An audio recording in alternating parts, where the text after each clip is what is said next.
during the week. Once again, you're welcome to this episode on Insights. I'm Eniton KDG. Femi. Thank you very much, Eniton. When we return, our discussion segment is next. Don't go away.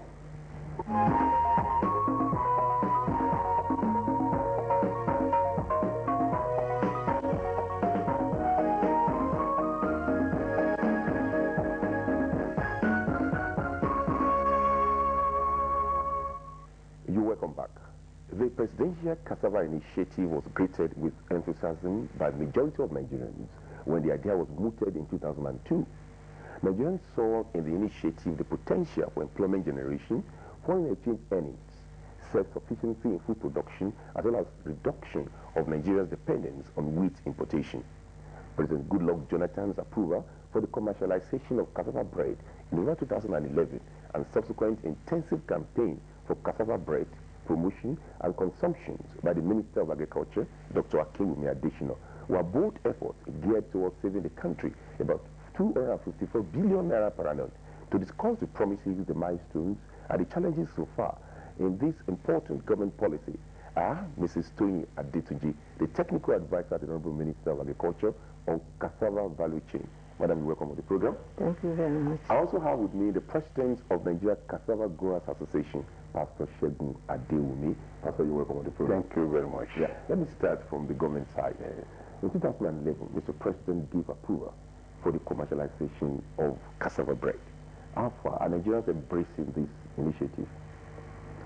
Well, thank you very much. The idea of the consumption of cassava bread in Nigeria and the commercialization by Mr. President were all with the aim of reducing the import bill on wheat, which annually is about 635 billion naira.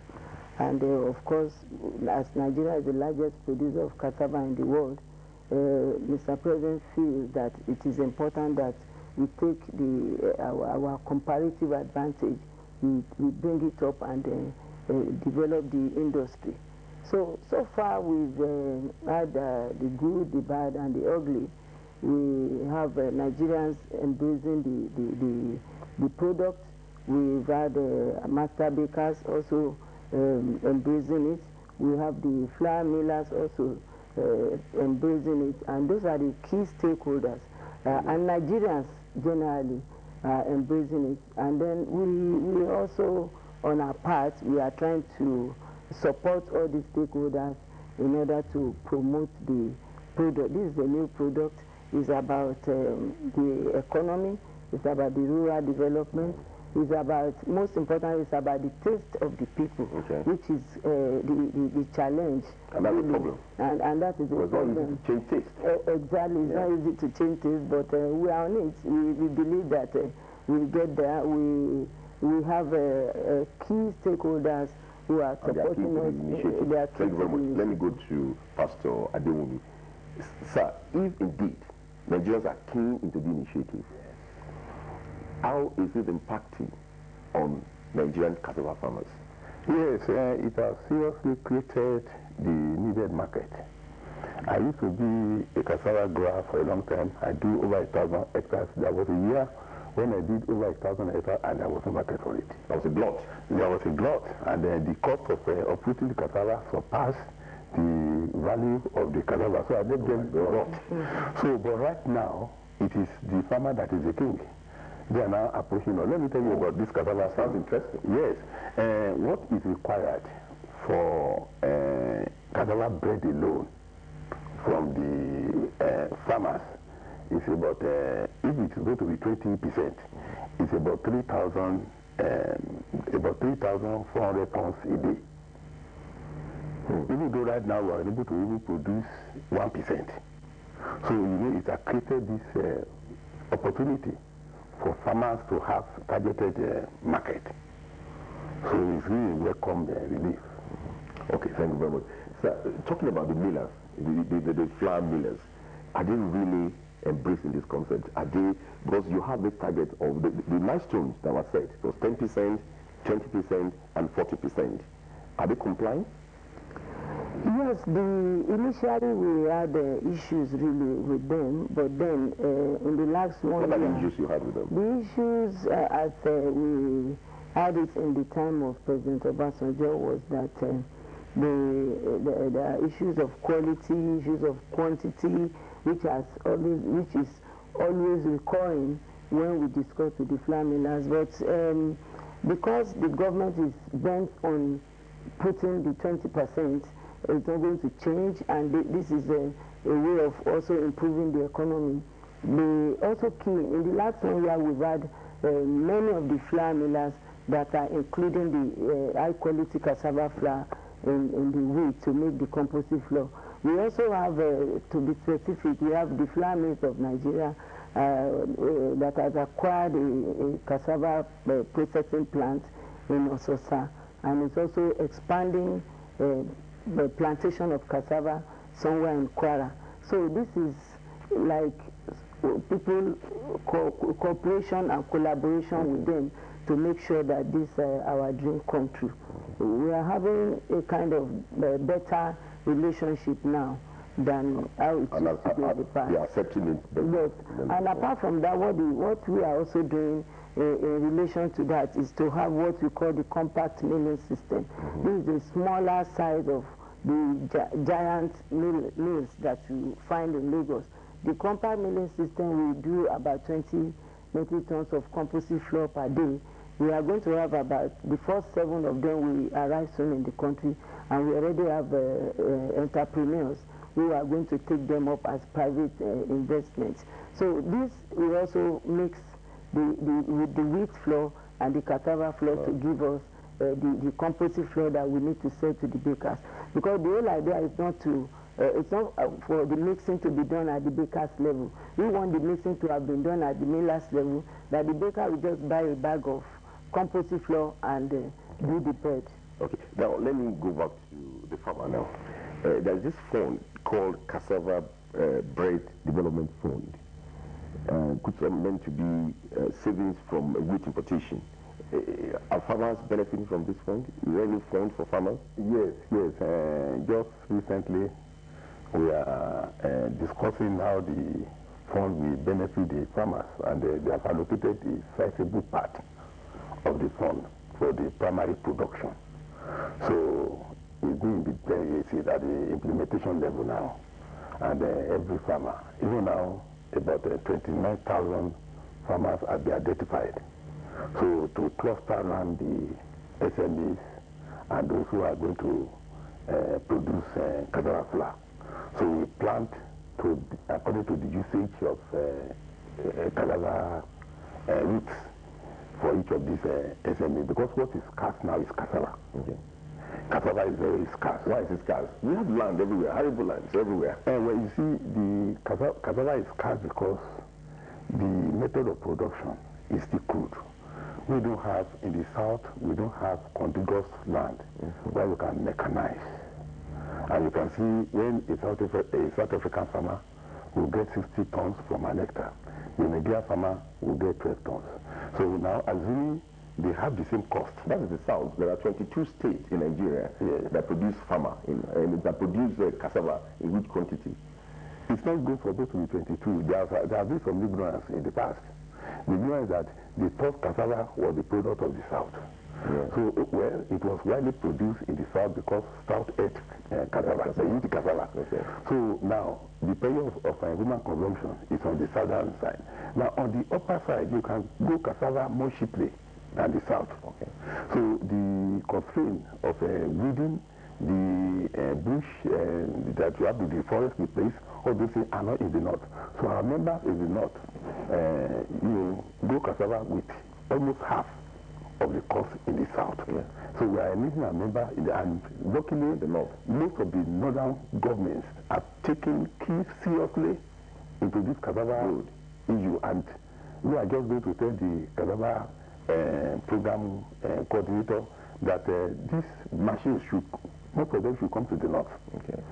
But it was a mistake in the past because cassava was found in the south. They never explored the advantages in the north. Now, talking about the cassava, the bakers, the bread bakers, on my table here we have different species of cassava products. We have bread, we have meat pie, donuts, and cake. Does that mean that the bakers are really keen into the initiative? Yes, as I told you earlier on, the bakers have really keyed in.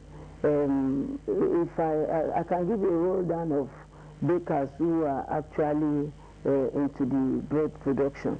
This is basically from pack and shop. You can see the meat pie, the donut, and the cake, and the bread. But we have other bakers across the country. We have Iveno that is in Ugoli in Delta State. We have that means some bakers are not keen into it.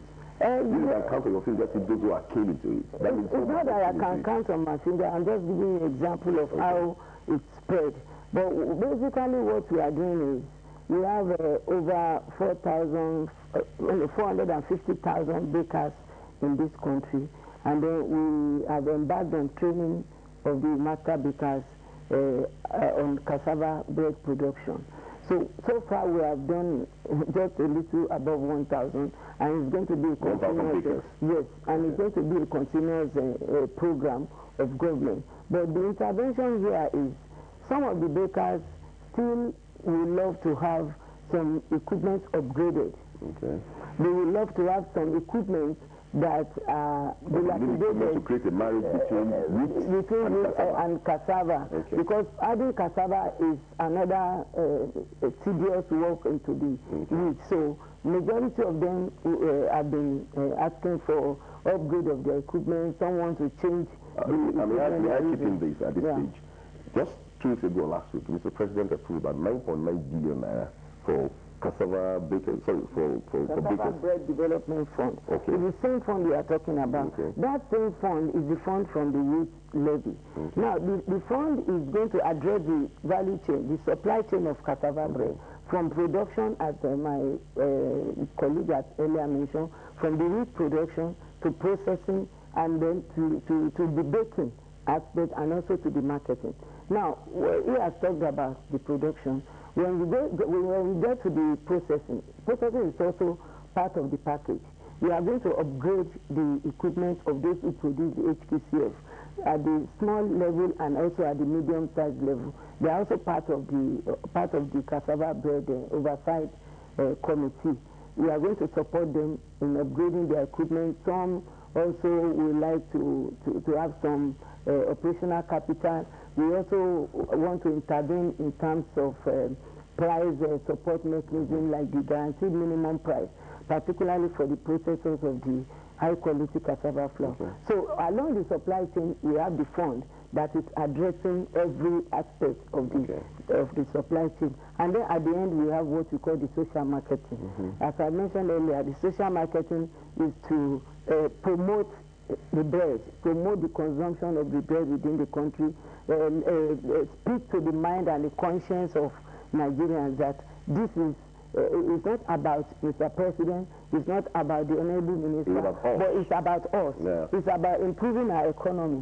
It's about creating jobs. It's about bringing up employment. It's about getting our youth engaged. Yeah. All these youth that are into all sorts of years. We want to get them engaged. And I want to thank you very much. I want to go to the president of the Cassava Growers Association, talking about getting people engaged, generating employment.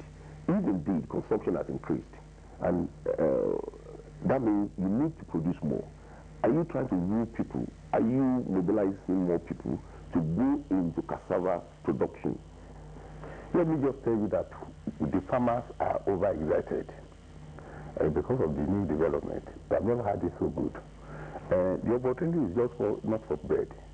The opportunity is for all things that are produced from cassava. That's right. I will tell you that, as you correctly said, maybe 40% we bring 254 billion that we used to give to foreign farmers into the pocket of Nigeria. Now that is even small. When you now go to starch, industrial starch. And chips, cassava chips, I'm coming to that. Yes. When you go to, no, I'm not talking of export now. I'm talking of local consumption. So what we need in this country, the starch that we produce in the country is less than 8% of starch that is used. So from starch, we can recover over 350 billion. So my question, please, is that are you encouraging more people to go into cassava? That is why I think we are over-excited that we are trying to get the people to understand and complement the efforts of the government, bring them into production of cassava. Young graduates? Not just young graduates. What you see, young graduates are going to come. Somebody has to finance it. Okay. We are focusing investors. And the young graduates, they are very, very ready. Everything is set. I know the government is trying its best, but we want other people. We are thinking of a fund that will make, that will be available as a loan to even government and individuals. But it's very lucrative. Why do you have that? No, the fact is that the environment has to do with clearing of the land. Okay. And you don't recoup the cost of clearing until about maybe 15, 20 years. Okay. So nobody, no businessman can go and borrow money or take loan from the bank to go and clear. Clearing of the land in the rainforest area. In the rainforest, in the rainforest from Kogi, Kwara, down south. Okay. So if that one is there, you know, when you begin to till the land like a local person producing 12 hectares, when others are producing 60 hectares, that is actually very tiring. Now let's talk about this cassava chiefs. The news is that foreign nations are interested in cassava chiefs. Especially China. Is anything happening in this regard? Yeah, we have apart from China, some other parts of Asia, we also have in Europe, those who use cassava. In Asia, mostly they use the cassava for ethanol, and in Europe is basically mostly used for both ethanol and livestock feed. So we have this huge opportunity out there that our farmers can take up. But then I think to date we have about 2.2 million metric tons of cheese that is being demanded by China alone. China alone. China alone. And then are we meeting up? We are not there yet. We are not meeting up because of what you have said. We have now so many products hanging on to cassava. This same cassava, we are talking about starch, we are talking about sweetener, we are talking about cheese, even grits. So, but the main challenge is not even mainly about the availability of cassava itself, but the cost of producing cassava in this part of the world is a bit high. And that is what we are addressing. Of growing cassava, okay. And then of processing it to cheese. You know, well, like you said, while the other countries are getting like 60-40 tons per hectare of cassava tubers, in Nigeria our average is still between 12 and 15. But then our intervention now is to address that. It's not about the big land that you want to put into cassava production, but it's about how to maximize the available land, that is increasing the use per unit area through research into high-yielding seedlings, through training of farmers, because some of the farmers, they just plant anyhow. You must have a particular plant population on a specific area of land for you to get what you really want. Thank you very much. Yeah. Mrs. Toyin Adetunji, the technical advisor to the Minister of Agriculture on cassava value chain. Thank you very much for coming on the program. And of course, Pastor Shegun Adewumi, thank you very much. The President of Cassava Growers Association of Nigeria. Well, up next is our special interview segment. Don't go away.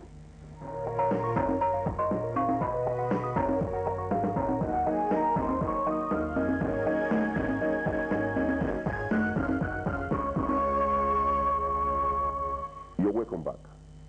There is a relationship between a nation's road infrastructure and economic growth. Between the local, state, and federal government, Nigeria has about 200,000 kilometers of road networks, out of which just 39,000 kilometers are paved. In November 2002, the Federal Government Road Maintenance Agency was established with the enactment of the Federal Road Maintenance Agency Act 2002. The agency monitors and maintains federal trunk roads across the nation. Our guest today on our special interview segment is the Managing Director and Chief Executive Officer of FEMA, Engineer Gabriel Amuchi. Engineer, welcome on the program. It's nice having you. Thank you. Yeah, I want to start by asking this question. In your candid assessment and opinion, do you think FEMA is fulfilling its mandate? Yes, thank you, Femi. I think very much that FEMA is fulfilling its mandate because since the inception of FEMA, you find that road maintenance has become institutionalized in our country, unlike what was the practice in the past. And frankly speaking, if this maintenance agency has not been in place, we wouldn't know how to assess what will have been the state and condition of our federal roads all over the country. So since 2003 that FEMA started operation effectively, maintenance has been routine, regular, and sustained. So that much, I would say that FEMA is fulfilling its mandate of monitoring and effective maintenance of federal roads in the country. Yeah, also, again, when FEMA came on board, it was like a compromise program, as it were, because toll plazas were scrapped, and there was supposed to be a stream of income that would sustain FEMA over the years. Is this in practice? Yeah, when FEMA came on board, there were toll plazas. But halfway, there was a proposal to have 5% pump price from petroleum products for the road, maintenance of roads. And this proposal was meant to be spent 40% to the Federal Road Maintenance Agency, and then 60% to be shared among the states that have similar maintenance agencies. But after the demolition of the toll plazas, unfortunately, we've not been able to access the 5% user charge proposed for road maintenance. Efforts have been made, and the government is very willing to see how that can commence. But as I speak with you, we're here to commence access to that fund.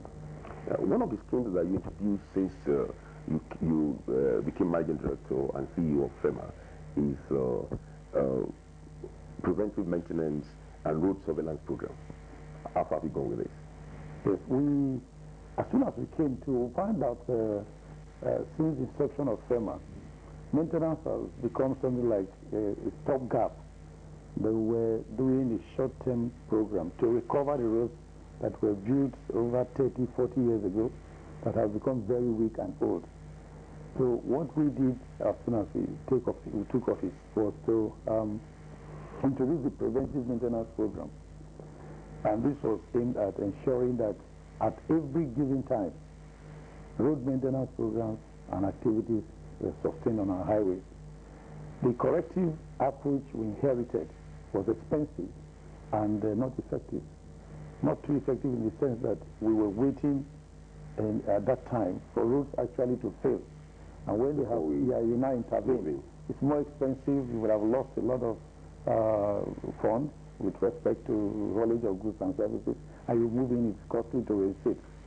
So we found after our studies that we can do preventive maintenance, which means as soon as the road is built, rehabilitated, fully constructed, the mandatory one-year maintenance program of the contractor is over. Okay. You hand it over to FEMA. We start our maintenance on that day. And that way, okay, we look at the road, find out if there are cracks to deal with. We seal the cracks. And if there are, minor erosion at the shoulders, we seal them up. Because it is on these cracks that water gets into the pavement, gets weakened, and potholes develop. And of course, if the potholes are not attended to, you have major failure. But if you seal the cracks early, you don't get potholes. And if you patch the potholes early, you don't get major failure. So that's why we introduced the preventive maintenance. Everywhere you go in Nigeria, you see FEMA signposts on our highways. You see your men at work. But after finishing, 12 months after, or even less than that, in some instances, the roads have failed. What's the problem? Is the quality of job done not being monitored? Yes, there's also a lot of improvement in that direction. We have introduced for maintenance contracts percentage retention. So if you do a poor quality job, even after the monitoring, and it fails earlier than scheduled, expected time, you are meant to lose a percent of your contract sum, which the agency uses to reinstate the failure. And if the jobs are done by direct labor, our monitoring has become very intensive. What is happening on the roads actually is that we have roads that have lasted their full lifespan and beyond. So due to age, wearing and tear, the pavements have become very weak. So if you are dealing with an identified failure, The truth is that the adjoining locations are equally weak. So in the next 1 or 2 rainy seasons, some cracks can start to develop and you attack them. Because of the funding modality, we are ensuring now that we are constantly on these roads. You finish the repair, you keep monitoring to ensure that other failures that manifest are attended to. That is what it is. Going through your side, going through your mandate and your terms of preference, we're supposed to have what we call camps, monitoring camps on our highways. We haven't seen that. Nigerians haven't seen that. And of course, observation centers at about 31 troop plazas that were abolished. Yes, we have now about 90 number observation camps built all over the country. Okay. And these observation camps, if you go around the roads and you find where you have road safety, police, and FEMA surveillance team, the observation camps, we call them road support services camps, built for the monitoring of highways. They were identified to be located in critical locations and flashpoints, where, for instance, police can swing into action if there is heinous activity and hoodlums. And of course, if there is an accident, from that location, yes, from that location, the Federal Road Safety Corps can also move into the accident scene, save life, because in their own component, you have a small clinic for emergency intervention and first aid treatment. To date, we have commissioned over 70, and we have built more than 90. And they're all over the country, north, south, east, west. Yeah, experts have favored, in view of the fact that about 95% of our transportation in Nigeria is done on the road. That is, our passenger movement and, of course, freighting are always on the road.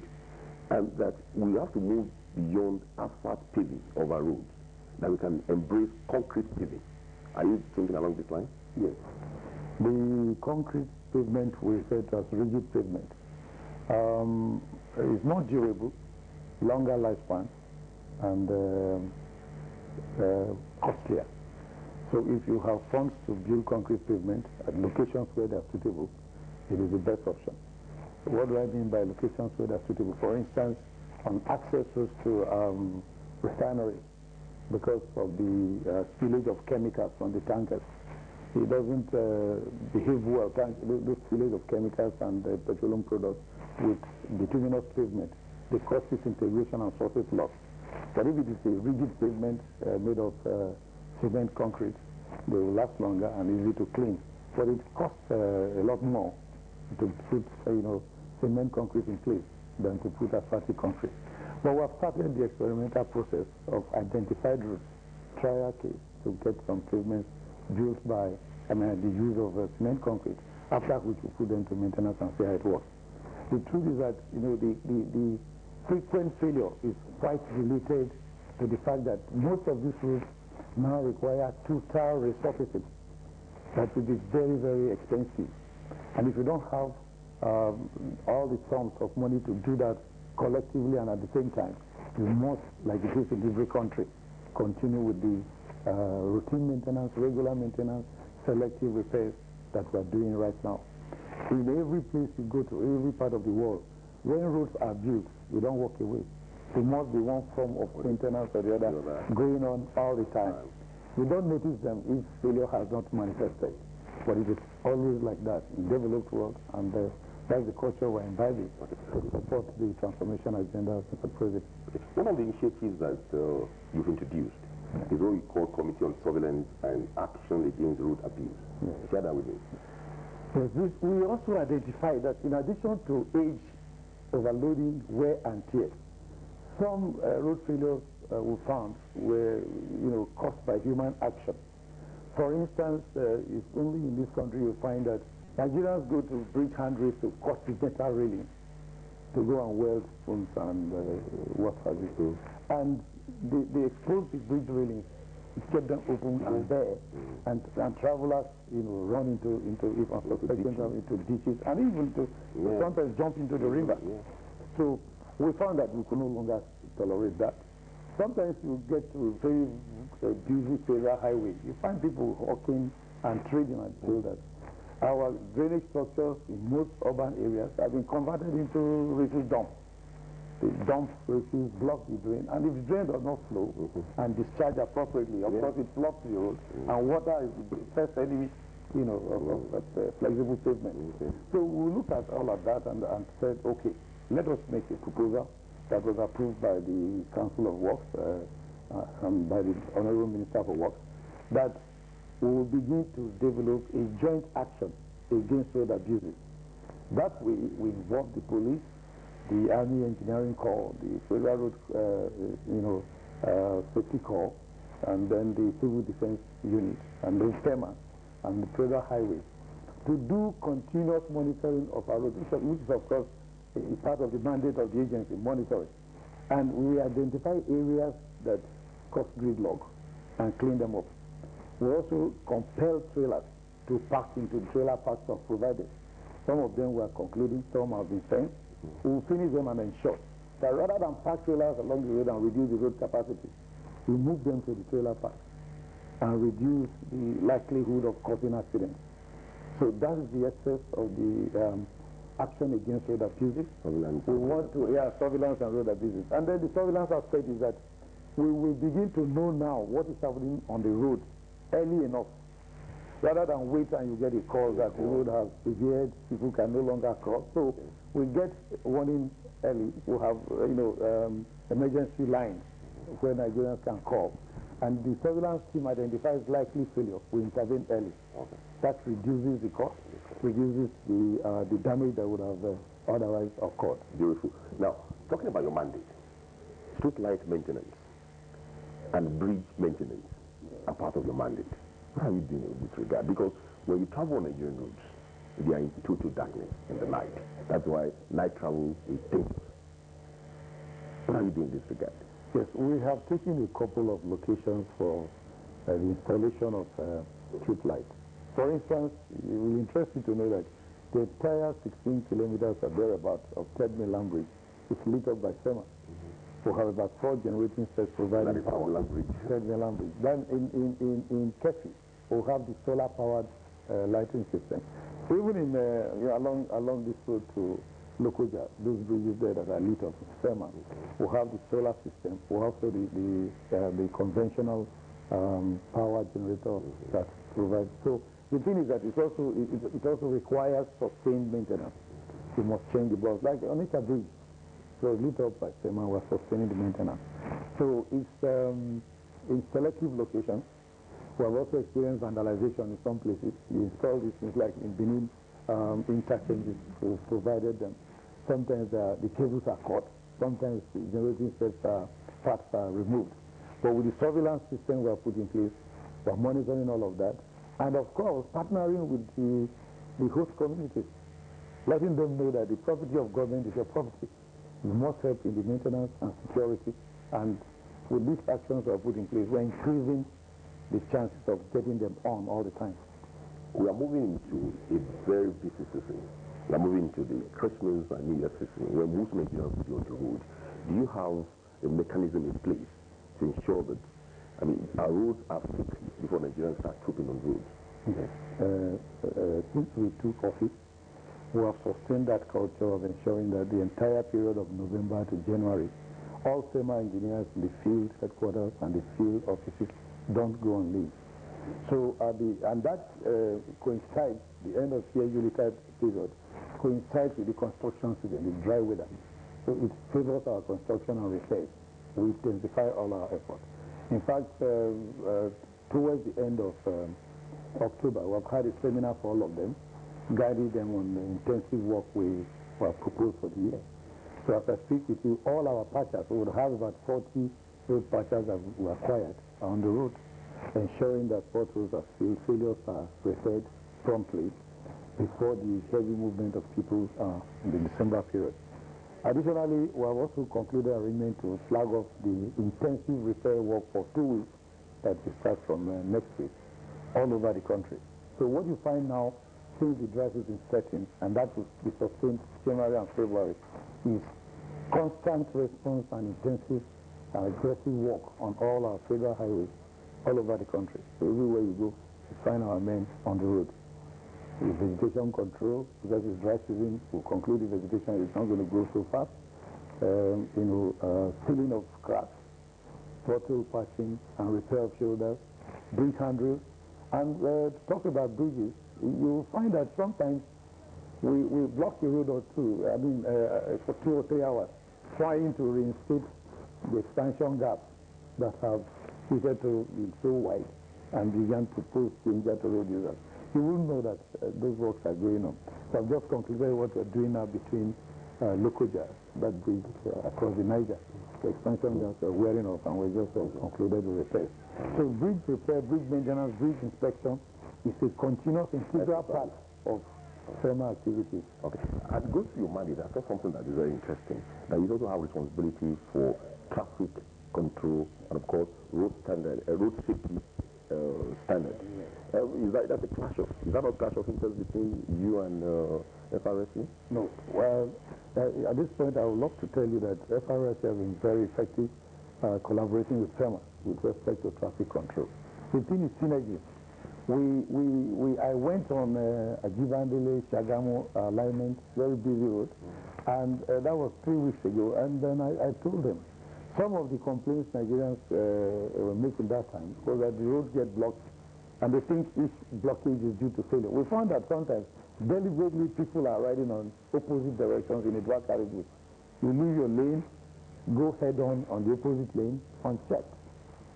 So I quickly mentioned it to the road safety authorities, and they found into action quickly, and then began to ensure that we exercise some amount of patience. If you're on a road and there's little hold up, under 2-3 minutes you clear, rather than jump into another lane and block the entire route. So they are beginning to work with FEMA and help to ensure that traffic control is effective, and the elements of our road surveillance that will also make us report on time where we have undue blockage. We involve them because they're in the road surveillance team. So they work with us in the action against the committee against road abuse and road surveillance, and we synergize to get results. We're all working for government. What is important is that Nigerians get best from all the institutions that government has put in place. If indeed Nigeria is working and desirous of joining one of the 20 economies in the world by the year 2020, don't you think 200,000 kilometers of paved roads to 39,000, 200,000 network of roads, or 39,000 are paved? Do you think that this is enough?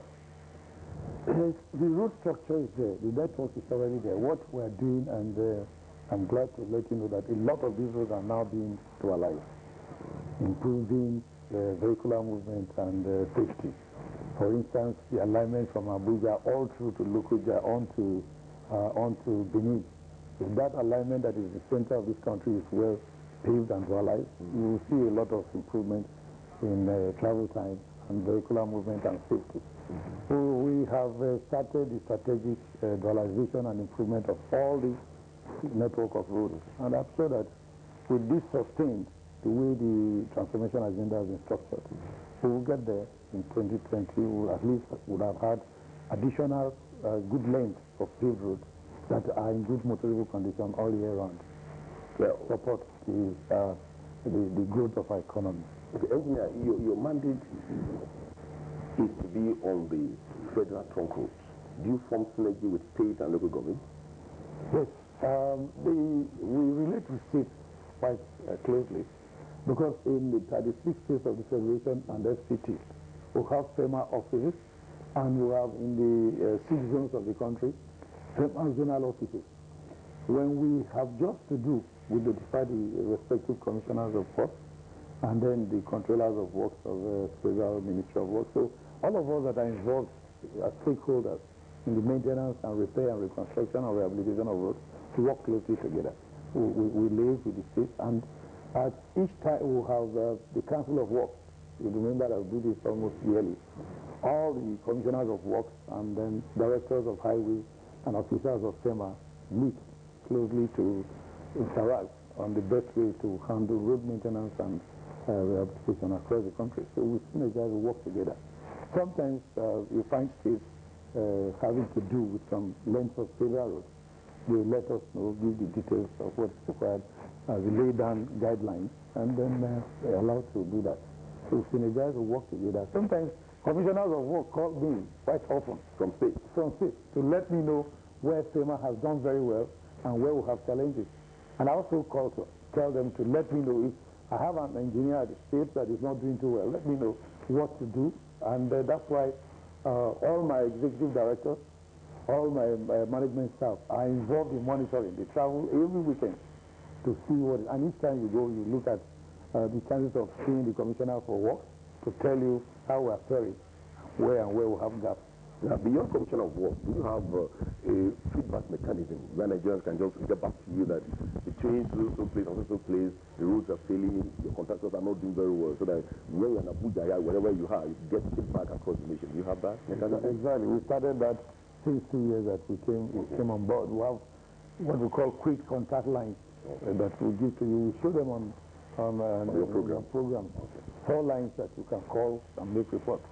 Send text messages. In fact, we have responded a lot to that, especially from Tanker Drivers Union, Transporters Union, and then other stakeholders and Nigeria. We have that as a quick response mechanism to make us actively in charge. Engineer, let's go back to your committee on surveillance and, of course, action against road abuse. What is your advice for Nigerians to make this a success? Yes. My advice for Nigerians is that one, Nigerians should see our road infrastructure as their own property. Government property built with our money for all of us to collectively protect them and use them properly to our advantage and to help the growth of our economy. 2, we should stop undue destruction of road infrastructure, vandalization, cutting of course, we are starting to replace most of these metal handrails with concrete, but whatever we have in place will be protected.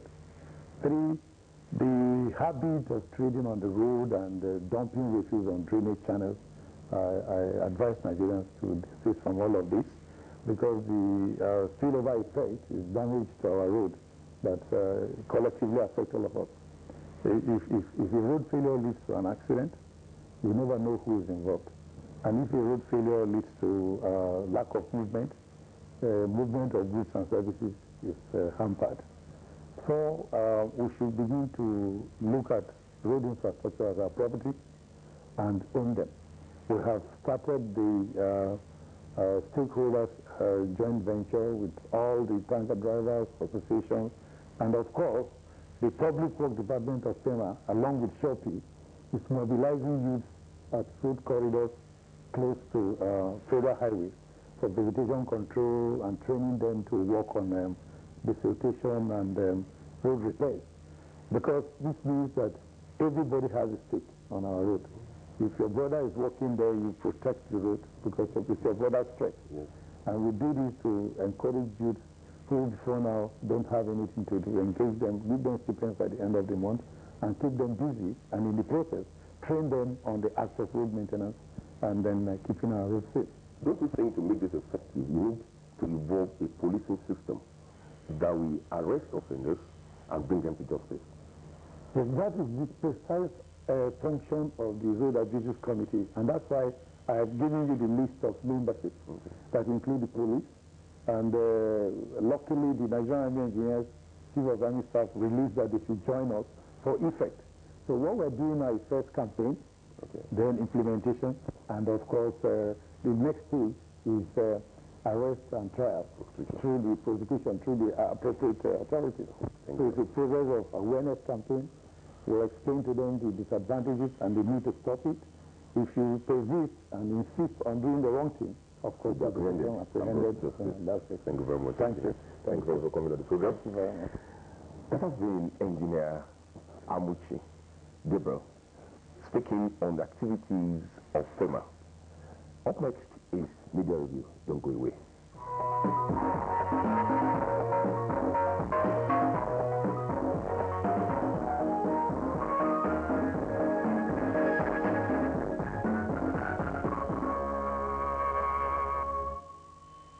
Should the defection of the G7 governors to APC be called a measure?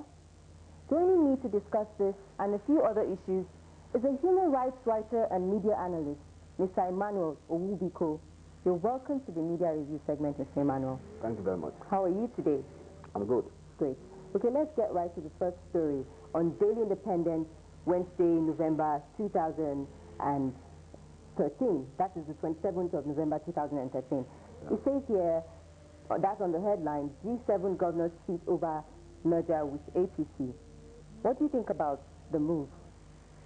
G7 governors split. Yeah. Well, if you want to find out if the headline casters, the subjects were right in maybe calling what happened a merger, I think to some extent they are right, because the G7 or G5 or whatever name they choose to call themselves is a faction within the larger body, the PDP.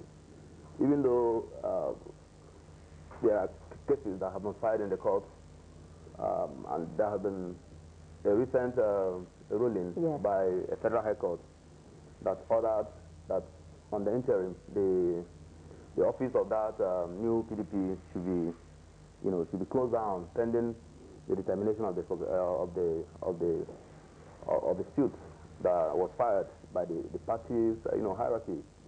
The newspaper headline casters are in the business of getting the best catchy headlines that can sell their papers, because they need to sell the newspapers, they need to pay bills.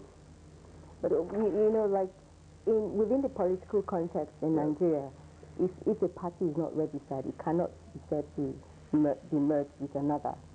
So do you think that the defection of these G7 governors should actually be called a merger? Maybe for want of an appropriate terminology to be used. And journalism is like the writing of history. Journalists are historians that are in a hurry. You write history in a hurry. It's not it's not a work of scholarship. It's not a scholarly work like that. In as much as the media industry, those who run the media, the editors, the line editors, and the rest of them, have to abide by the ethical, professional code of conduct even in casting the headlines. I do not see anything that is quite fundamentally wrong in using that word merger. Okay. Yes. Okay. So what do you think about the move in general? Like, what do you think about these G7? Some of these G7 governors moving over to... Well, personally, I have a whole lot of problem, contextually with the pattern of reportage in Nigeria. I think it is high time that Nigerian journalism should try to, go into a lot of developmental kind of, setting, developmental reporting, and play down, so much on this, political crisis and battles. There are several developmental challenges that confront Nigeria on a daily basis that the media needs to highlight. The media is the conscience of the nation.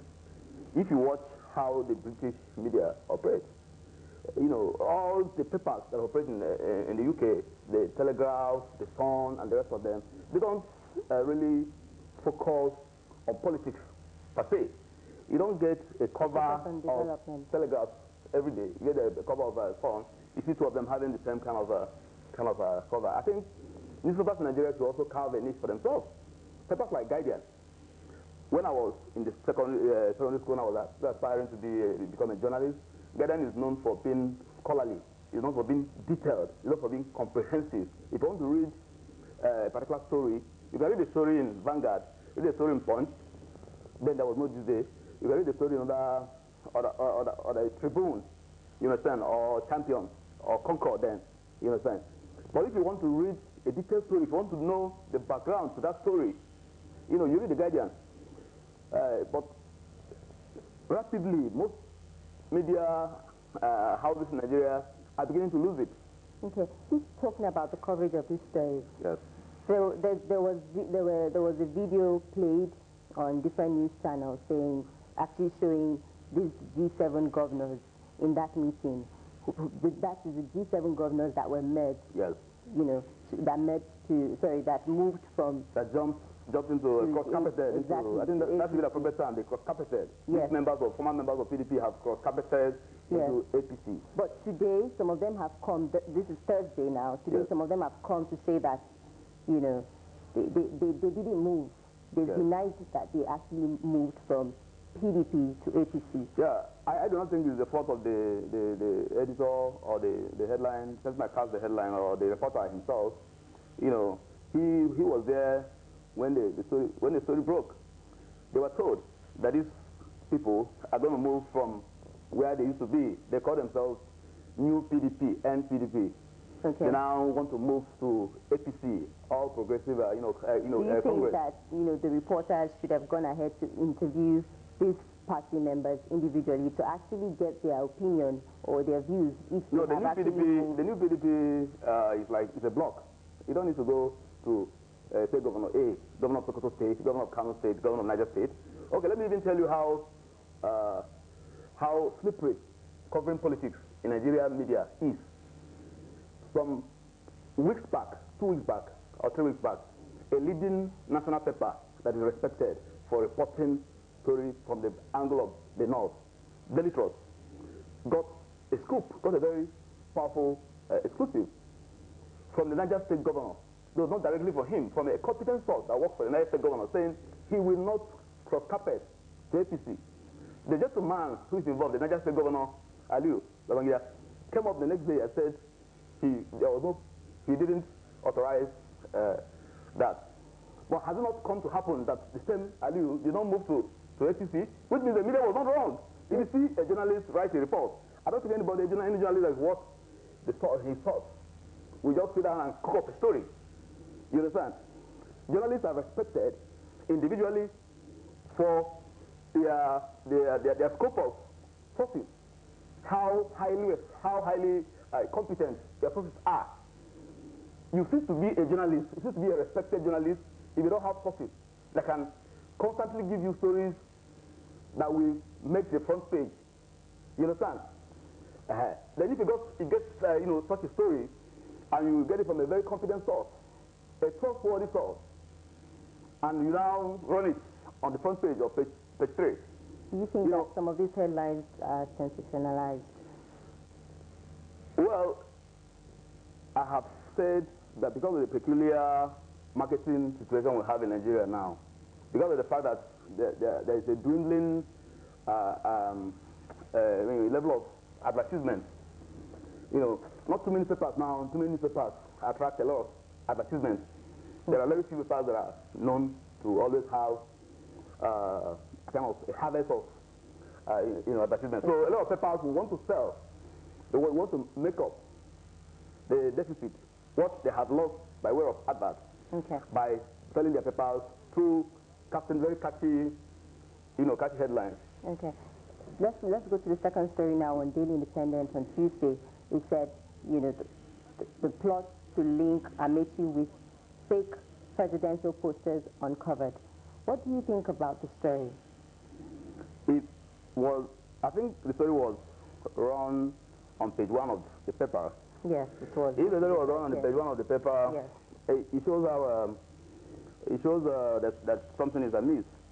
Such a story ought not to have appeared on the cover. If I'm opportune to be the editor of that paper, I don't think I'll put it on the cover. At best, I'll put it on page 5 or page 7. I don't think it's a story that has national significance. Moreover, there ought to be accurate kind of verification. You need to verify that such a story is not a sponsored story. Okay. Did you observe that all of the reports relied on named sources? Yes. All the sources were unnamed. Okay, now I know this is professional. No, all the sources are unknown, but they also quoted some the special assistant, the Minister of Supervising, I don't know the name they call it now. Yes. Supervising Minister or Minister of State of Education. Media, yes, for education. He was also a reporter. He was a reporter in the Guardian. He was my colleague in the Guardian when I was in the Guardian. Okay, interesting. Okay, so I know this is professional for newspapers to act, or reporters to actually keep their promise to, keeping the sources of protecting confidentiality. Yes. Exactly. Absolute confidentiality. It's always not good for a media, a particular newspaper, to be known for using this sort of stories. You understand? Always quoting on named or anonymous sources. You know, while it is not completely wrong, because of the fact that there could be some elements. There is a popular saying that there's no smoke without fire. Thank you very much for joining us, Mr. Owubiko. I hope it's been insightful listening to Mr. Emmanuel Owubiko. Thank you for joining me on the Media Review segment. That is a convenient spot to draw the curtain of today's edition of Insight. Thanks for watching. Please do enjoy your weekend. Anytime. Thank you for watching Insight today. Remember, you can watch the program on YouTube. I am Enito KDG. See you next time. And I am Femi Adefila. See you next week. We'll continue this